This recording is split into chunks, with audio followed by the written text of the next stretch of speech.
অবৈধ অস্ত্র উদ্ধার ও পেশি শক্তি নিয়ন্ত্রণ করতে না পারলে বহুল প্রতীক্ষিত নির্বাচন উৎসব মুখর হবে না বলে আশঙ্কা করছে নির্বাচন ব্যবস্থা ও সংস্কার কমিশনের সদস্য জেসমিন টুরি। নির্বাচন পর্যবেক্ষক সংস্থা ভয়েস নেটওয়ার্কের উদ্যোগে খুলনা অঞ্চলের নির্বাচন পর্যবেক্ষকদের নিয়ে প্রশিক্ষণ কর্মশালায় তিনি একথা বলেন।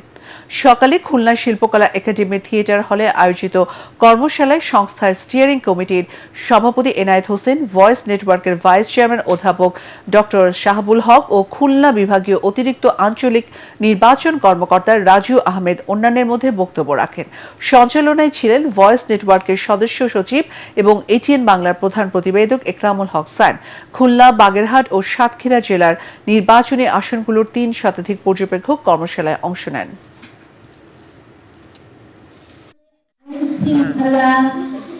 যদি আমরা ঠিক না করতে পারি, নির্বাচনী পরিবেশটা যদি আমাদের সেই মাত্রায় সঠিক না থাকে, তাহলে কিন্তু অনেকগুলো ঝুঁকি বেড়ে যাবে।